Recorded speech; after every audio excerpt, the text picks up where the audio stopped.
time, the residence of late Chief Ernest Shonekan in Abuja, Ogun State looks desolate. Yemi Dalimo tells us more.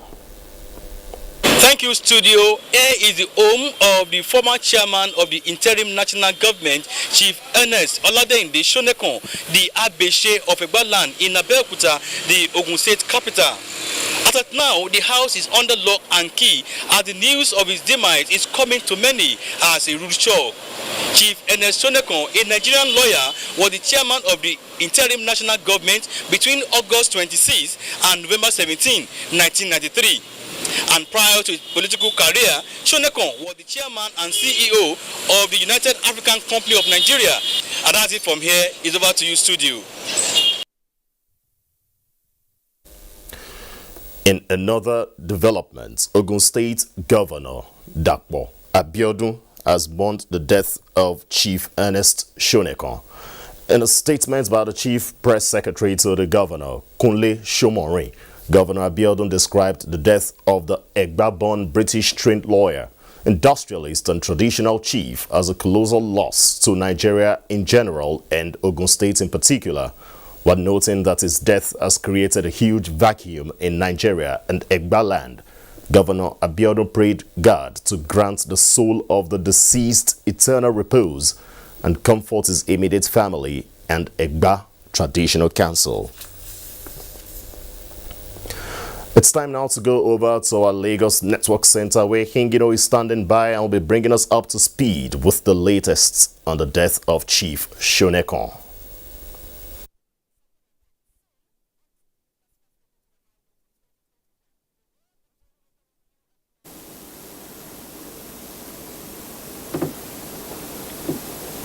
Thank you.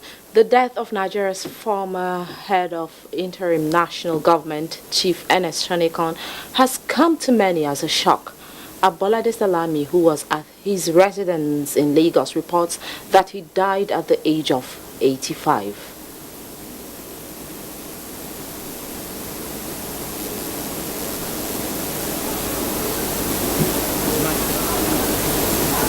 Government between August 26 and November 17, 1993. When NTA News got to the Lugard house of Ernest Chief Shonekan to confirm how true the news circulating on the social media is, we were prevented from gaining access to his residence as security guards on duty kept mum to the questions posed to them as regards the death of Chief Ernest Shonekan. However, among the early callers who came in this morning that went in and came out, she confirmed to us off camera that she got the news from a close relative that Chief Ernest Shonekan passed on. But as we speak to you now, no condolence register has been opened. To confirm the state of things, we arrived at the hospital where it was alleged that Chief Shonekan passed on, and some of hospital officials that spoke with us off camera said it is unethical for them to disclose the information about any of their patients. We asked if it was true that this was where Chief Shonekan passed on, but we were told that such information cannot be given to us. And I assure you that NTA will bring you up to speed with any event as it unfolds concerning the demise of Chief Ernest Shonekan. In Lagos, Abolade Salami, NTA News. That's our contribution from Lagos. We now take a break. The news will continue shortly.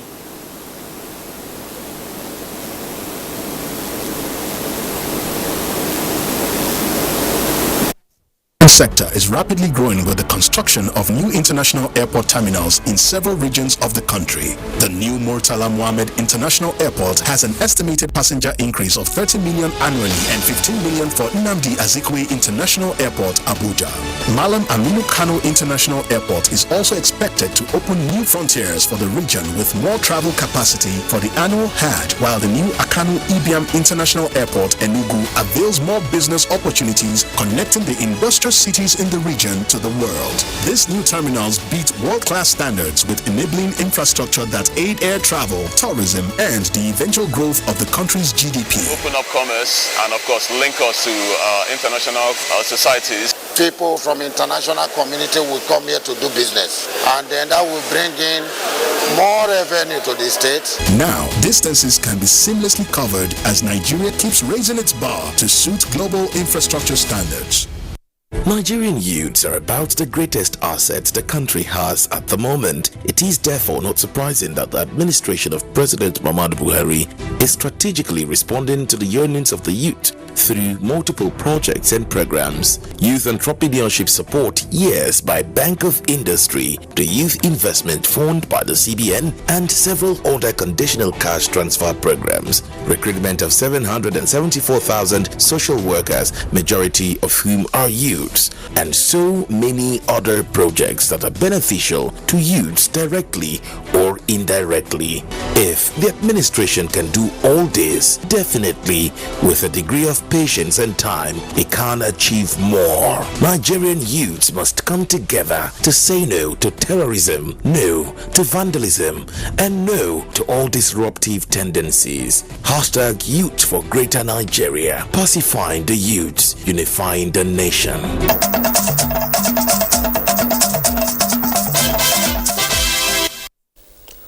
You're welcome back. President Muhammadu Buhari has formally endorsed the establishment of the Nigerian Diaspora Investment Trust Fund, a private sector investment window for Nigerians in the diaspora to directly support investment in the country. This was while receiving a compendium entitled Plus 600 Diaspora Icons at 60, published by Nigerians in Diaspora Commission. State House correspondent Adamu Sambo has the details. The compendium is aimed at recognizing, celebrating, and showcasing Nigerians in the diaspora who are doing great things in their host countries, contributing to the socio-economic development of Nigeria. Chairman, Nigerians in the Diaspora Commission, Abike Dabiri Erewa, said the publication was inspired by the town hall engagements between President Muhammadu Buhari and Nigerians in the diaspora. These Nigerians, sir, are using their resources, talent, skills, and global exposure, and they're also flying the flag of Nigeria high in their host countries, as you have seen when you meet them, sir. We plan to publish this compendium at regular intervals, as presently we have thousands of other Nigerians worth celebrating by their country, Nigeria. President Muhammadu Buhari formally expressed his administration's profound gratitude to the Nigerians in the Diaspora Commission for the innovative steps towards ensuring better engagements with the nation's diaspora community. Rebuilding Nigeria is not the responsibility of Nigerians who live at home alone, but of every Nigerian irrespective of the place of domicile. On behalf of the federal government of Nigeria, I call on all Nigerians to remain patriotic and committed to the highest ideal of contributing to the Nigerian project of the Nigeria of our collective dreams. The compendium, Diaspora Icons at 60, the President said, is a reminder of what Nigerians are capable of doing to the delight of the global community, irrespective of the few bad eggs, saying Nigeria remains a great country populated by great people living at home or abroad and making everyone proud. It is our duty to extol and celebrate them, as no one else will do so for us. Rather, other people will tend to capitalize on the few bad eggs and characterize us in their own narratives that seek to characterize us in bad light. We must not allow that to happen. As we launch the compendium of excellent Nigerians today, we are also celebrating some of our best nationally and globally. I call on every Nigerian, irrespective of where they may be, to continue to be of exemplary behavior and with determination to offer quality services that contribute to the progress of humanity. The chairman, Nigerians in the Diaspora Commission, Abike Dabiri Erewa, used the opportunity to highlight some of the giant strides achieved by the commission since establishment in 2019 and made a case for increased budgetary allocation as Nigerians in the diaspora form a strategic component of the population that must be engaged for national development. From the State House, Adamu Sambo, NTA News. The United Nations Secretary General Antonio Guterres has officially announced Amina Mohammed of Nigeria as Deputy Secretary General of the World Body. Adebola Brookslin reports. Mohammed solemnly declare and promise to exercise. In January 2017, United Nations Secretary General Antonio Guterres swore in Nigeria's Amina Mohammed as Deputy Secretary General of the global body. Shortly after the UN General Assembly reappointed Antonio Guterres for a second time in June, the UN scribe said Nigeria's Amina Mohammed will serve with him for a second term. During a media chat in New York, the United Nations spokesperson Stephen Dujarric said the formal confirmation of Amina Mohammed followed her successful first tenure, recognizing her contributions in the UN robust response to socio-economic effects of the COVID-19 crisis. Ms. Mohammed's leadership helped advance a conceptual shift from the UN that member states called for in adopting the Sustainable Development Goals. The Secretary General expressed his appreciation for the Deputy Secretary General's leadership of the UN Sustainable Development Group and her determination to reinforce the collective results and maximize the impact of the UN development system. The global body also sympathized with Nigeria on the recent attacks in Zamfara State. He extends his heartfelt condolences to the bereaved families. The Secretary General urges the Nigerian authorities to spare no effort in bringing those responsible for this heinous crime to justice. The Secretary General reaffirms the solidarity and support of the United Nations to the government and people of Nigeria in their fight against terrorism, violent extremism, and organized crime. President Muhammadu Buhari had vowed that the federal government will not relent in the current military operations to get rid of those who have been terrorizing innocent people. Adebola Brookslin, NTA News. Vice President Yemi Osinbajo receives in audience the Greece Foreign Minister Nikolaos Georgios Dendias, who is on official visits to Nigeria. State House correspondent Jide Onifade reports. A comparative advantage. Nigerian Foreign Affairs Minister Geoffrey Onyema led the delegation to the office of the Vice President after a number of MOUs of mutual benefits had been signed by both ministers. Issues discussed at the meeting include how the economic ties between the two countries can be strengthened, maritime security, and the security challenges in the country and Africa, as well as combating the COVID-19 challenge. And we think that the opportunities are just limitless for cooperation. And also to thank you very much and to thank the government of Greece for the donation of vaccinations. The pandemic remains remains a major threat for the entire world. And we have taken very serious steps in ensuring that we are protected and protect our populace as much as possible and collaborate with the rest of the world in ensuring that we're able to do as much as we can to prevent the spread of the pandemic. Generally on the issues of security in the sub-Saharan Africa, which us as Greece, but mostly as members of the European Union, have a big interest. Also, we would like to be a part of a bright economic future of the region. We believe that Africa is the fastest growing region in the world, has the youngest population, and we have to help the development of Africa, among others, in order to address also the issues having to do with migration. Vice President Yemi Osinbajo assures his visitors that Nigeria is playing its part in seeing the COVID-19 pandemic to an end, and that government is ready to cooperate with other countries on this and in ensuring peace in Africa and elsewhere in the world. In the State House, Jide Onifade, NTA News. Dibabari in our Port Harcourt studio will be giving us more on Nationwide. Good evening. Bunkering have been intercepted by the Nigerian Navy and handed over to the Nigerian Security and Civil Defense Corps for prosecution. Kingsley Amaji reports. The 5 suspects were intercepted at Isaka and Cotton Channel following credible intelligence to the Nigerian Navy. This is coming barely a couple of days the River State government gave a directive to local government council chairmen to work with community leaders to see to the end of illegal oil refining activities and movement across the state. They were caught while moving illegally refined petroleum products using wooden boats. Acting on credible intelligence, specifically on the 6th of January 2022, our Tactical Riverine Assault Squadron conducted a simultaneous raid at Isaka Junction and Cotton Channel. And the result was that 8 large wooden boats and 5 suspects were arrested. The boats were laden with products suspected to be illegally refined AGO. The Naval Authority says it will intensify operations to ensure they stamp out all forms of illegal refining of petroleum products and the movement of same by sea and on land.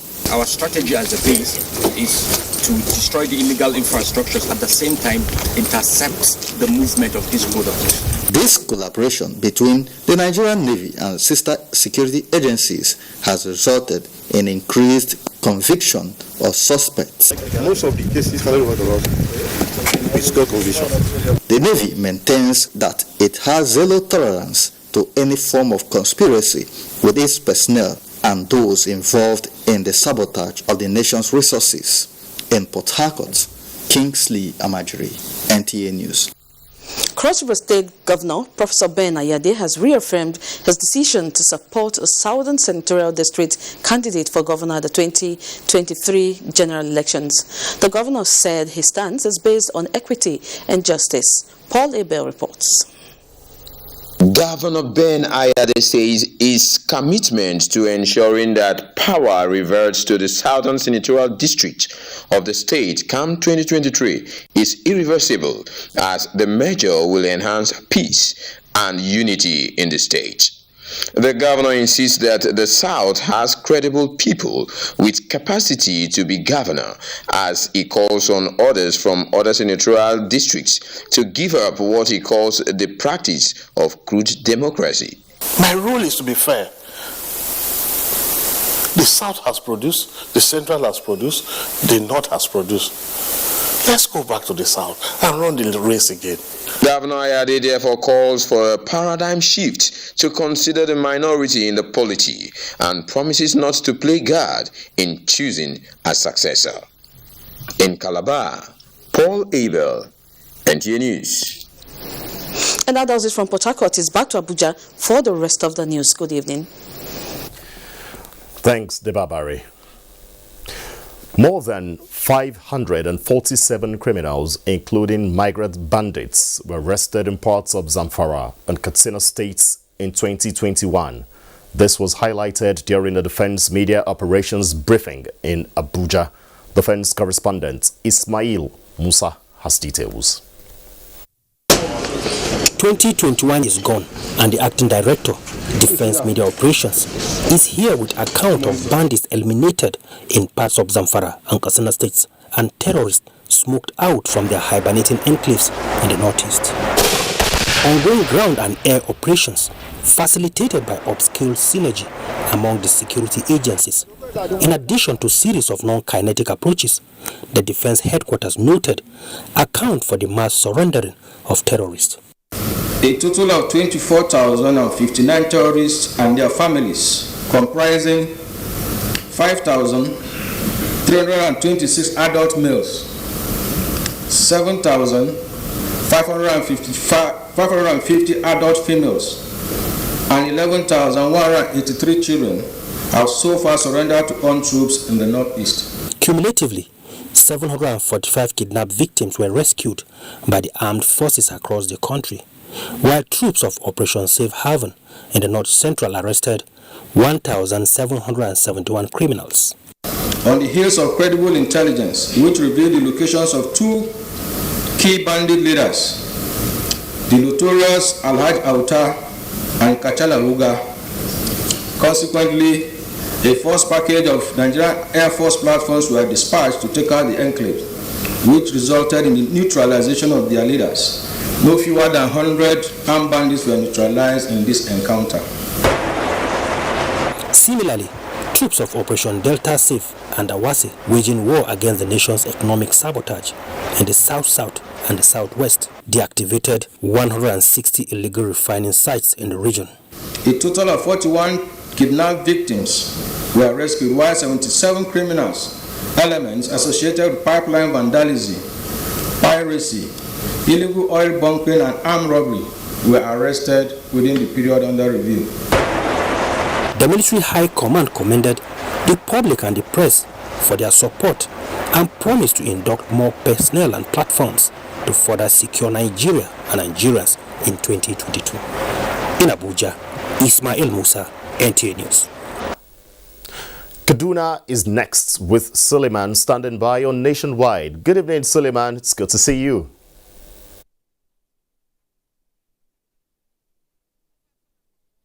Thank you. Good evening and welcome to Kaduna Network Center. Concerned by the prevalence and consequent menace of drug abuse, especially among youth of tertiary institutions, there is a conscious effort by various groups, including the NTA, to find solution to the problem. To this end, a one-day sensitization event for students has been held in Dutse, the Jigawa state capital. Ibrahim Belogunda reports. Statistics from the World Drug Use Survey indicates that more than 36 million people are suffering from drug use disorder worldwide, with global indices expected to increase by 11% by the year 2030 if not controlled. It also projected an increase of 40% in Africa, with Nigeria having a disturbing proportion. This necessitated the sensitization lecture aimed at finding the remote causes of drug abuse, especially among youths, for a better society. With the theme, Drug Abuse and Immorality, the lecture organized by a coalition of youths for development in partnership with NTA Dutse seeks to look at religious and social approach to curbing menace in tertiary educational system. Some of the reason why people are taking drugs is sometimes curiosity and desire to find out the effectiveness of the drugs. Some people will say, okay, let me just test it. I want to see how these people feel when they take the drugs. Immorality aids the use of drugs, and a continuous usage of drugs can lead to drug addiction and dependence. NTA, you know, is a public service organization, and we are also championing this kind of cause. So we are going to partner with this organization to ensure the success of this campaign. The level of immorality and drugs abuse in our society is very high, very, very high. It is the causes of this armed robbery, banditry, and kidnapping. We change their orientation, and the only way is through drug education, sensitization, enlightenment campaign. Participants, including students, civil society groups, and other stakeholders, are expected to take the campaign against drug abuse down to the grassroots for a better society. In Dutse, Ibrahim Bello, NTA News. The National Population Commission has commenced advocacy to address obstacles which may mar the successful conduct of the forthcoming census in the country. The Commission identified public apathy and absence of enlightenment as major hindrances that may negatively affect the exercise. Chairman of the Commission, Nasir Isa Kwara, said this while exchanging views with the Governor of Kaduna State, Nasir Ahmed El-Rufai, when he paid him a courtesy visit. Haruna Muhammad has details. 16 years after the conduct of the National Population Census, Nigeria is set to conduct another one to enable the country to obtain accurate figure of its population. The Commission has so far conducted enumeration area demarcation in 772 out of the 774 local government areas in the country. First and second census pretest in some selected enumeration areas in the 36 states of the Federation. Consolidating this is key to the Commission as it embarks on advocacy visits to address grey areas that may be an obstacle.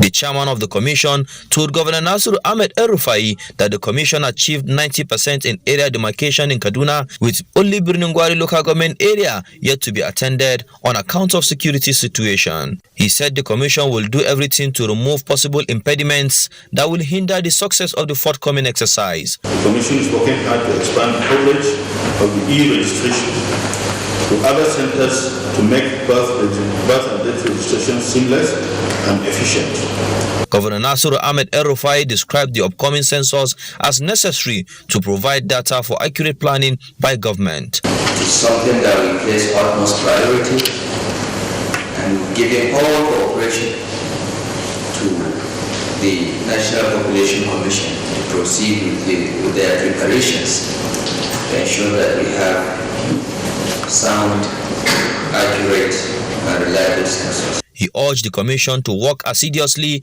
in overcoming obstacles in conducting the exercise. Haruna Mohammed, NTA News. More reports ahead in Abuja after the break. Who are interested in gaining admission into NTA College, JOS, for the 2021-2022 two-year National Innovation Diploma Program are to apply for admission through the Joint Admissions and Matriculation Board, JAMB. Courses available for application include film and television production, broadcast journalism, and television engineering technology. Such candidates must have a minimum of 5 O-level credits in relevant subjects including English language and mathematics. For inquiries, please call 0803-079-5335 or 0806-980-9807. Management Announcer. From dusk to dawn, 24 hours a day, NTA International is with you. In your living room, office, and everywhere, anywhere. We provide the company you desire in terms of balanced and up-to-date news, programs, and the best of entertainment.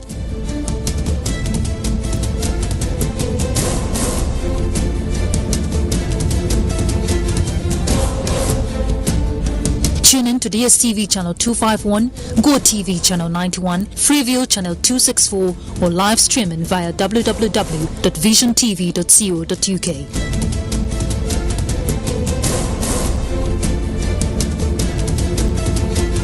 You can also see us on Facebook and YouTube for quality content on the go. NTA International, Africa's window to the world.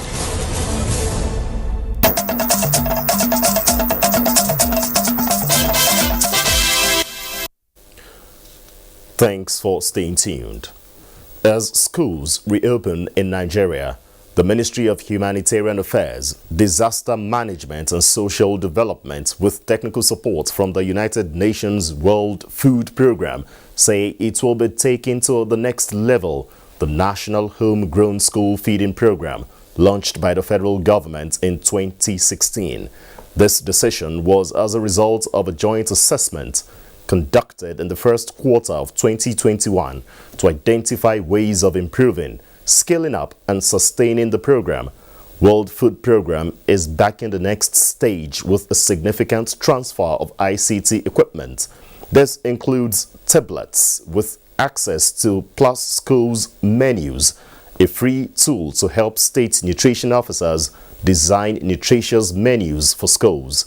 The hardware will not only support the ministry's efforts to digitalize its monitoring and evaluation system, but also enable the national rollout of the Plus School menu tool developed by the World Food Programme to standardize cost-effective menu development. By 2021, this breakthrough initiative has served school meals to over 9 million students in 53,000 public primary schools, making it one of the largest school feeding programs in Africa. It has also led to a significant increase in school enrollments across the country and has provided a much-needed boost to local economies by buying the products of smallholder farmers and providing jobs to more than 107,000 cooks from low-income families. The National Identity Management Commission has reassured Nigerians that its servers are fully optimized at the highest international security levels as custodians of the most important national database for Nigeria. In a statement by Head of Corporate Communications, Kayode Adegoke, the Director General of NIMSI, Aliyu Aziz, reiterates that NIMSI has gone to great length to ensure the nation's database is adequately secure and protected, especially given the spate of cyber attacks on networks across the world. The Commission and its infrastructure are certified to the latest Information Security Management System standard, which is validated annually and not on the Amazon Web Service Cloud platform or any public cloud, in spite of availability of the NIMSI mobile app to the public for accessing their NIN on the go. The Commission assures the public that it will continue to uphold the highest ethical standards in data security on behalf of the federal government and ensure compliance with data protection and privacy regulations. Aziz adds that the NIMC mobile application has no database within the app, nor does it store information in flat files.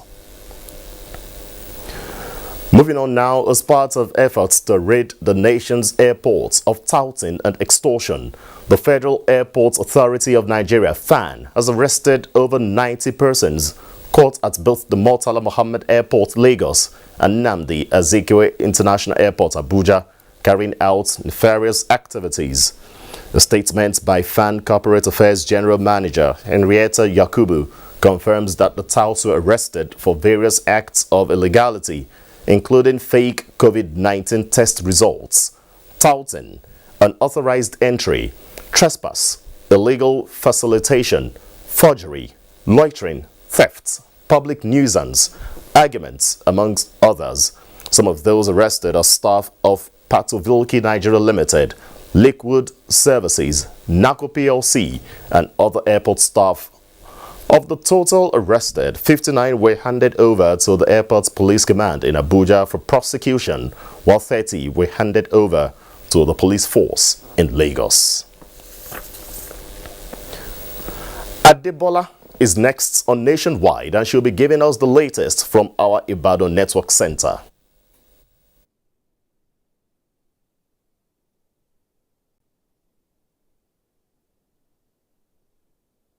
Network Center. Ayodeji, welcome to Ibadan. Continuous adherence to COVID-19 safety protocols is set to be needful in a bid to drop the rising number of new infections in the country. Grace Ayonleke brings us a situation report of the level of compliance at the different public places within the Ibadan metropolis. Her report is presented from our studio. As the COVID-19 continues to ravage the world with the new EU variant reportedly originating from France, it will be too early to let down guards in adhering to the non-pharmaceutical protocols to curb the spread of the virus in public space. I wash my hands regularly to avoid catching COVID-19. We put in place the washing running water soap for them, and the pupils are using nose masks. Aside the non-pharmaceutical measure put in place, the people also yearn for more arrangements in ensuring that the vaccine gets to all and sundry. In the meantime, staff of NTA Ibadan, who had earlier received the first and second dose of the COVID-19 vaccination, have been administered with the booster dose. As for me now, since they were asked to come out and take it, I turned up the first one, the second one, and this is the third one. I participated, and it was okay. The health officials from Ibadan North local government area explained that the booster dose is to complement the Oxford AstraZeneca dose earlier injected. After taking the first and second dose, we need to take the booster dose for our own very good. And those that are yet to receive their own, I want to encourage them. Those that are still fear, they don't have to put any fear. They were here seeing what I've been doing since. That is not painful at all. You won't even feel it. They advise members of the public to get vaccinated as COVID-19 continues to mutate with the new variants detected. Goods estimated to be worth millions of naira were said to have been gutted at the popular Agbeni market in Ibadan, the Oyo State capital, following the outbreak. Correspondent Omokende Igbari reports that traders are still counting their losses as at the time of filing in this report. A report is here presented. Traders at the Agbeni market were thrown into confusion and anxiety as some lock-up shops in the market were engulfed, destroying goods worth millions of naira. The guy that owned this shop came on Sunday to offload some goods, and the goods, the money, everything was lost. Afterthought that people are now saying somebody is keeping this, somebody is keeping that.